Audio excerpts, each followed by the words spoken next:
Hello, everybody. It's been a long time since I've done that. This is me, Martel.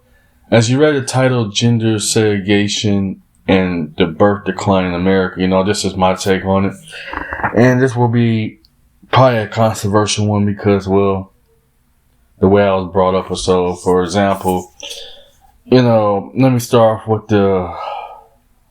when I'm in gender segregation, especially, I hate to say, I had to add feminism to it, I had to add man's rights and all that. But, my upbringing, especially as a young man, was was raised with men, you know what I'm saying? And me and Isis, we actually talk about something that's pretty profound phenomenon that men and women don't really have healthy and men and women don't have healthy interactions with one another, And, it took her to really open my eyes about how you could see, a positive feminine essence or positive feminine influences.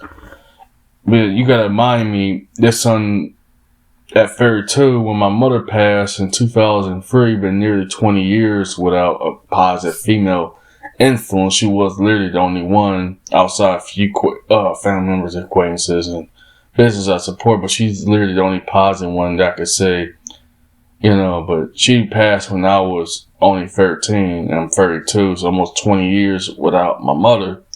It kind of like painful analyze. Me and Isis was talking about this, like she told me something profound that she didn't really have positive male influences and not a lack of positive female influences or feminine essence. My upbringing, this might sound for what it is, and from childhood to, her passing, I was really around a bunch of men, you know what I'm saying? Rest in peace to my dad, my mom, and the pastor, Pastor Stillman. That's what I call him. That's his name, but and I hope my uncle doing alright, but I haven't talked to him since my dad passed, so I don't know what happened to him. I don't know.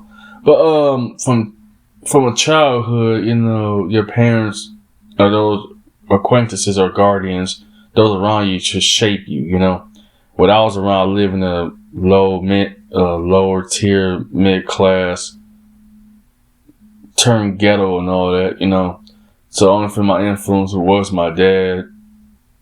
My mother was hardly in my life due to health conditions that she had no control of. So mainly my upbringing was entirely was men. I was raised around my dad, my uncles, my pastor, and also half of it, that was a positive male influences. I had some negative male influences, and that is from the street, to try not to sound graphic, basically, bunch of womanizers, can I just sum that up, was not very good. So, of course, dealing with those kind of balance and enigmas, if you want to add. And about gender segregation division, it's going to be disgusting. I'm just going to come out of the closet about this one. And especially the influence was totally toxic against me. I didn't notice that because my people, I guess I was brought up, they was like very old heads. They was born in the 1940s and 50s. So, of course, when feminism came out in the 1960s, women's rights, and I hear that women's suffrage and all that, I did my own research, but it took years from, I met working with my producer, Mike Dre. So shout out to Mike Dre if he's watching. What up, brother? We're talking about women's rights and feminism and all that. And it was so deep because we made, songs about respecting women, courage of women. But, it's kind of funny, though. I look into the true depths of feminism. Now I got it. It took me like over 10 years to actually understand how hideous and despicable it is. Of how, I hate to say this will be a negative. Going back to my childhood, seeing Oprah, yes, Oprah Winfrey, talking how bad men is, especially black men you gotta remind me, this is from the late 90s and early 2000s, I didn't have social media didn't exist. Well, if you want besides MySpace, and I was not really aware or hip on a lot of things like I once was now, Anyway, that's not a point. Well, it's important that, sad to say, a lot of that feminist stuff from the late 2000s, early 2000s, it was very toxic, negative, and I kind of admit this too, kind of negatively affect me, of impact, especially influences of affecting women. Sad to say, American black women, and this ain't coming off no sexist or degrading tip, but this is what I have to deal with, deal with women that could, let me be real, as a black man perspective, how a American black woman could publicly say they hate black men. Black men are no good. Black men are gay. No disrespect to anybody that's LGBT anything. Just staying obvious here. Hear me out. You know what I'm saying? That oh my God, so despicable. But I didn't know that. I wasn't that fully aware. I was only a kid. And not only that, just like put the media side. Dealing with interactions with my own encounters and interaction with my own woman. Let me put my family aside. Let me put my business aside. Let me put my acquaintances aside. Let me put those who really are a good handful of good, black women. Let me put them aside. Let me just put them aside, okay? My mother's side too. Dealing with black women growing up was pure toxic. I'm just gonna be real, And it is gonna be degraded. I was degraded. My first girlfriend I ever dated. We dated off and on we dated for 4 years. She cheated on me, and also the last time we broke up, it was a year after my mother passed. In 2004, my mother passed in 2003. I remember out of nowhere, I think it was summer 2004, we broke up. All of a sudden, she just spat on me. I was like, Oh, I admit right there, I got aggressive. I got violated, and I grab her by the throat. I tell her, clean it up. I don't advocate that, but disrespect is disrespect. Before any crazy feminist figure I'm disrespectful to women, I don't tolerate no form of disrespect. I'm equal predators against men and women that disrespect. You know what I'm saying? And no, I don't advocate putting my hands on a woman, but I got spat on. I don't care. So that being said, and sad to say that was a negative encounter, sorry, that is for what it is, that was the first start of a negative encounter with black women, Unfortunately, I guess I had to learn painfully throughout near 2 decades of this. When you try to treat a woman with respect and courteousness, what I've been called? I've been called I sound like a white boy. I've been called I sound gay. I'm sorry to the LGBT audience. I'm just saying the obvious. I'm not being homophobic or anything. That's literally what it was at the time. It was complete ignorance. You know what I'm saying?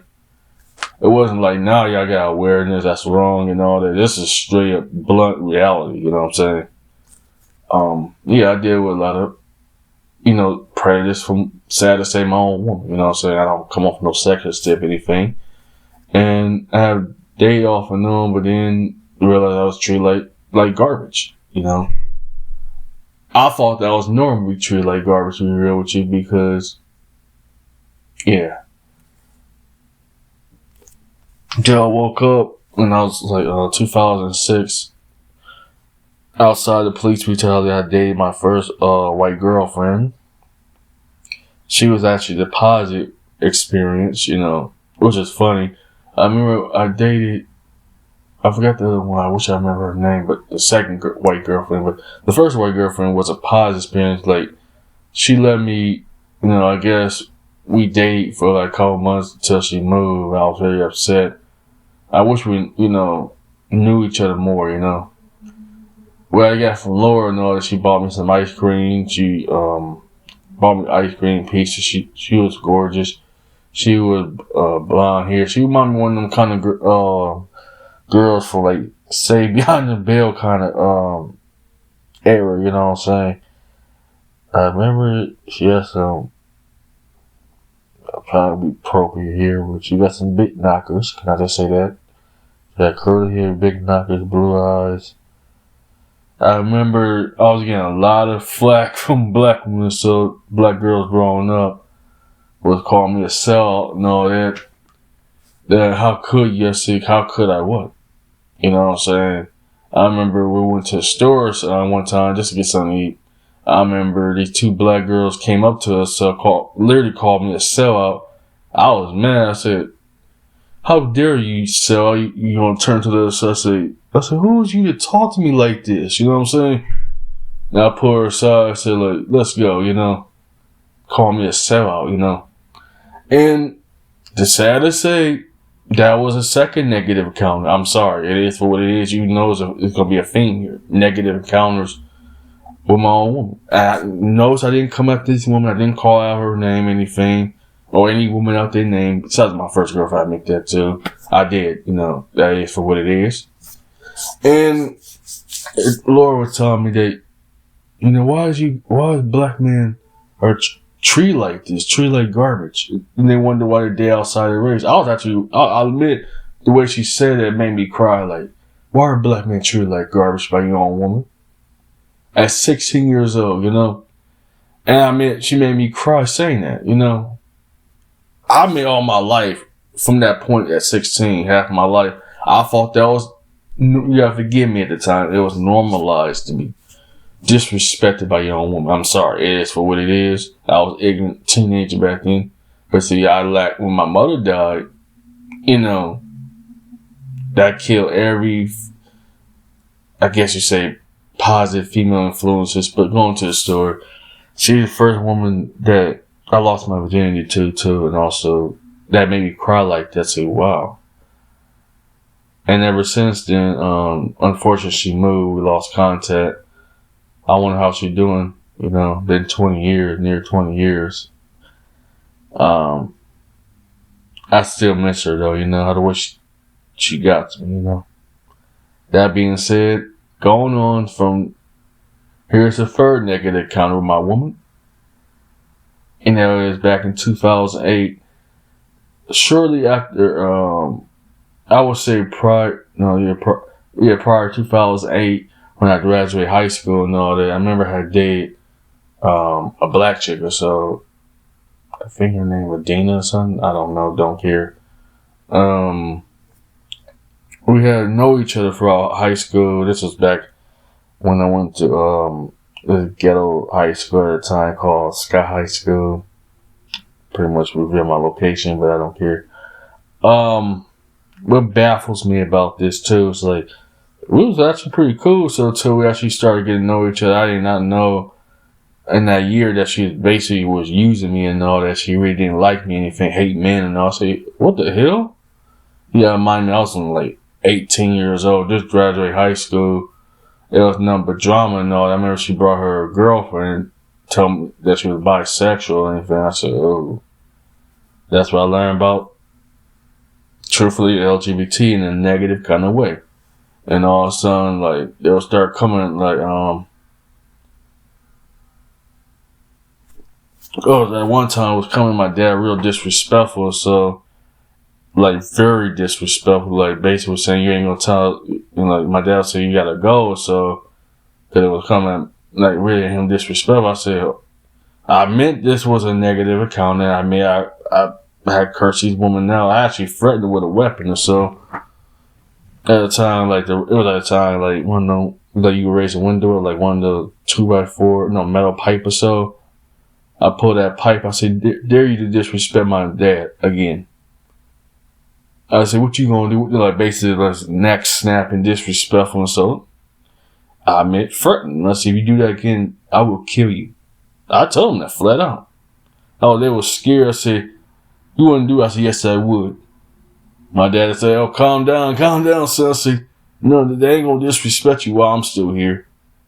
Cause it was like coming to my dad, like ready to like want to fight him or something. Cause my dad was on the house, he was disabled and all that.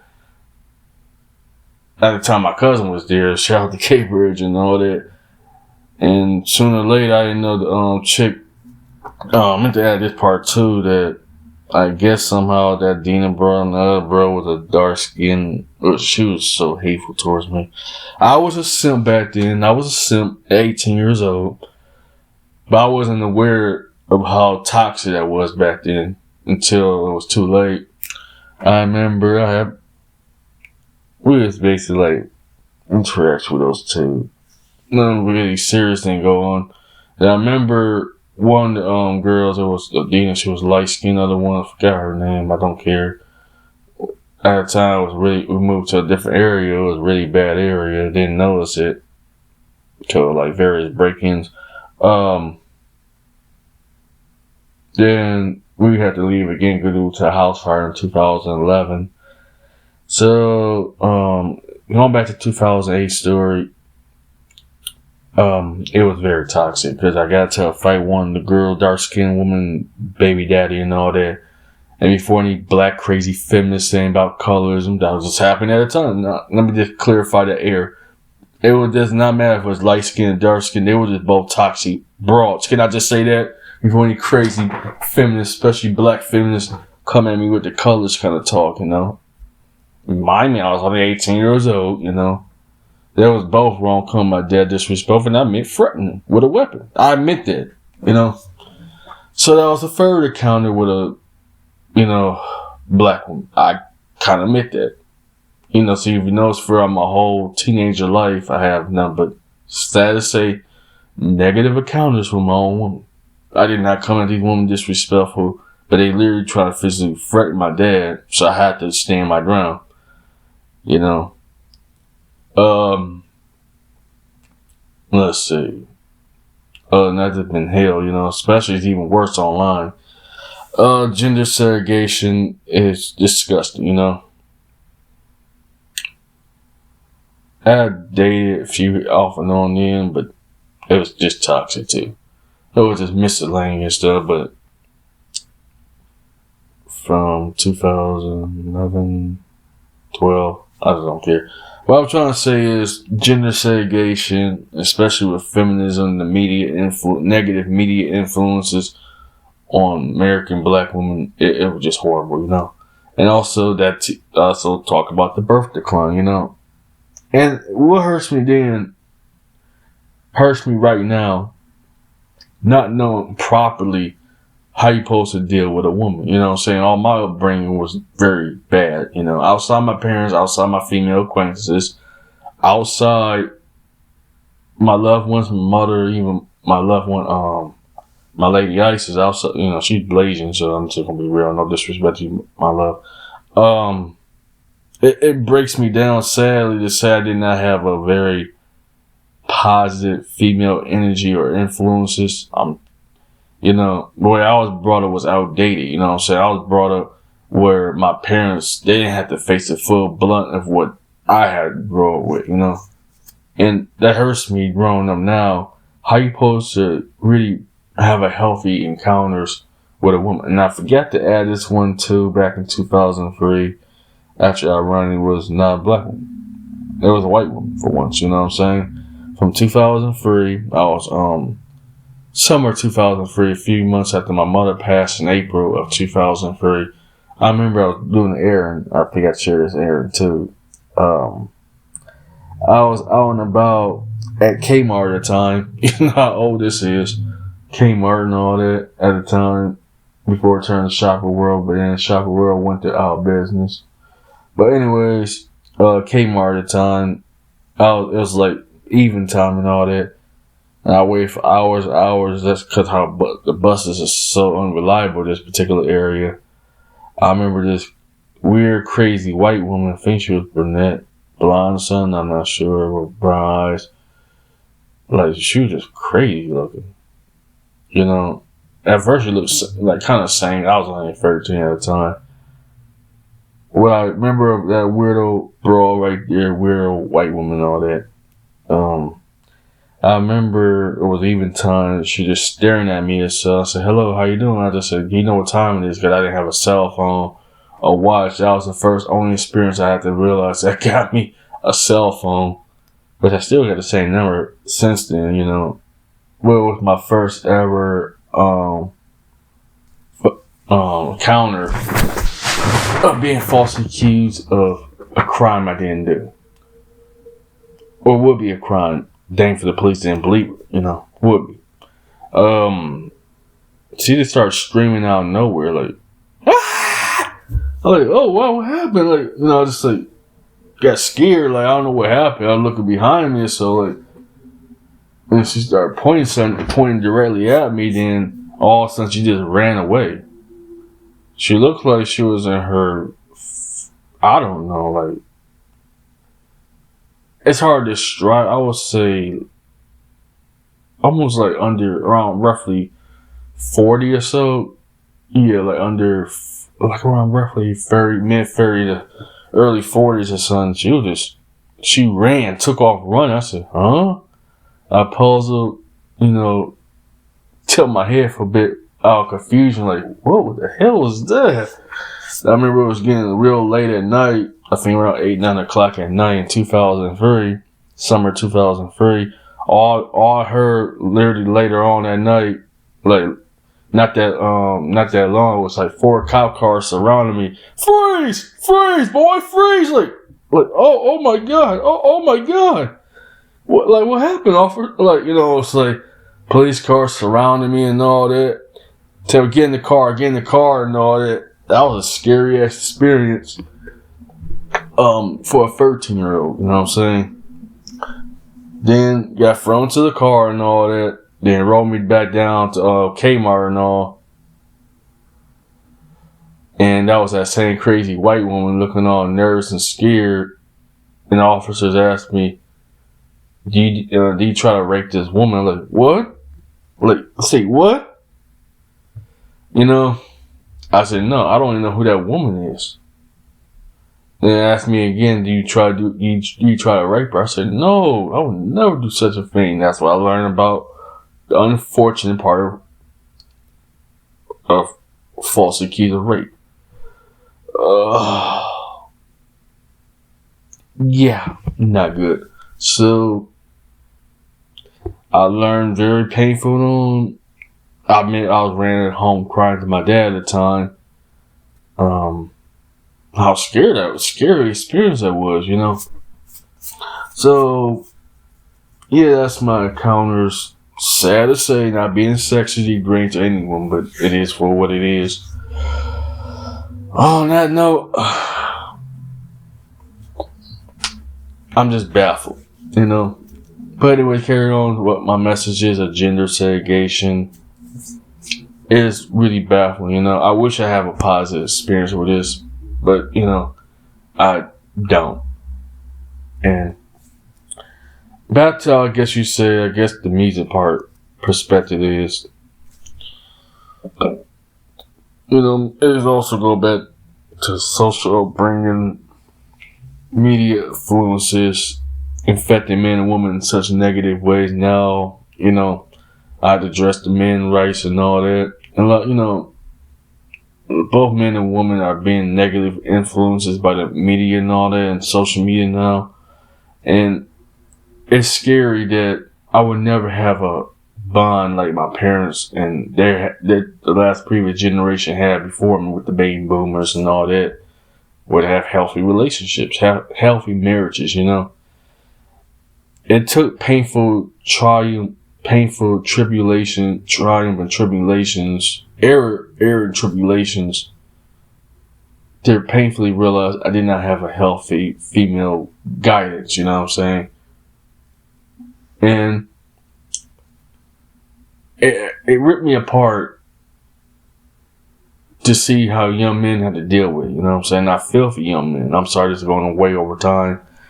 But this is an emotional one because back I was growing up too, being around men, you're supposed to be hyper aggressive, hyper machoism. You had to be a womanizer, I would give feminists my credit growing up. I was raised with savages, to be real.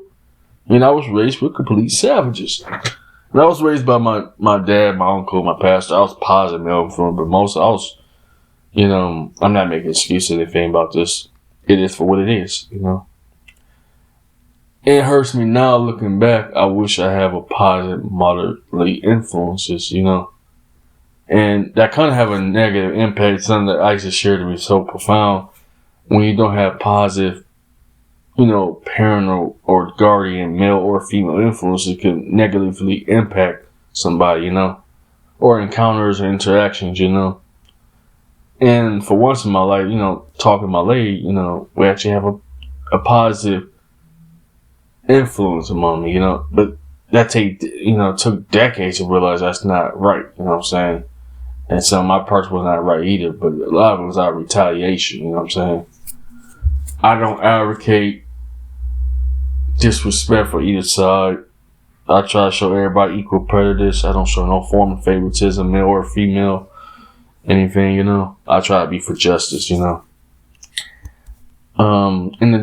And my thoughts on the birth rate declining, it is sad. It is upright sad and tragic coming up, you know what I'm saying? And the birth decline decreasing, a lot of people not having sex. Well, let's be real. Babies are expensive, kids are expensive. And especially, men have a lot to lose in America, especially with divorce. Alimony is destroying men, especially half of marriages end up in divorce. I used to do research. I actually watched a stand-up Eddie Murphy Raw. What was it? Eddie Murphy Raw about half of marriage end up divorce. Eddie, I want half, Eddie, Eddie, I want half. Brought the woman from from Symbia, from Africa, that Africa skit. It was funny. You gotta keep a Bushwick and all that, throw her away from American woman. No, do not let her mingle with inter-American woman to get brainwashed, throw a monkey wrench in there, that's what I learned about American woman versus foreign woman even back then. But I find that was funny. But I did some painful research about divorce and all that. I thought it was a joke when I was only a teenager, when I was in junior high to high school and all, did my own independent research, reading the newspaper. I never forget this to the day I die. And that is divorce. Oh my goodness. Like, I was reading a section in the paper, how many people who got married, how many people who got divorced. It was literally a whole entire news section of people got divorced. It was barely a fingertips of those who got married. And I was like flabbergasted for a 14 to 16-year-old, you know what I'm saying? It was baffling. It was scary. Like, oh my God, kind of scary. Like, that's why I woke up to the true factors of divorce and all that. And, wow, I'm very happy. And what I used to, and we were talking about this too, like, leaving America if we want to have a family, start healthy future, healthy interactions. If we stay in America, of course we deal with negative influences, male and female negative influences. Especially say when you hear feminism talk, they don't need men. You hear men's rights saying that they don't want nothing to deal with a woman, realize that's a sign of a birth decline, man and woman not having babies, plus, economics and all the inflation going up. And plus, you gotta be very responsible to have a family and all that. In the future, I said both agree we have to leave America if we're really about families, you know what I'm saying? And be around healthy cultures that really, healthily cooperate between the genders, And America's a very toxic place, or the West, I should say. America / the West is very negative towards male and females. And to hear gender segregation, to me, is much worse than racial segregation. It's extreme, and I give you that. And that's my first broadcast I did, closing in 30 minutes of me just talking gender segregation, gender birth decline. And a lot of people ain't having babies because what it costs, that's half the battle right there. And two, even if we were, we could be hypothetically to say, talk great parents futuristically. You still got to deal with peer pressure. That's a MF right there. That's a mother. Ooh, that's a mother right there. Especially peer pressure. Then I'm scared to have a son and daughter here in America, because around negative influences, no matter how positive male influences here, plus a lot of people join gangs or join, I don't say that to be disrespectful, either male or female. I'm just saying for what it is, or join despicable prostitution stings and all that, or slap around school dudes. I'm so scared I was son and daughter, just negative influences all together, So this is Martel, signing out.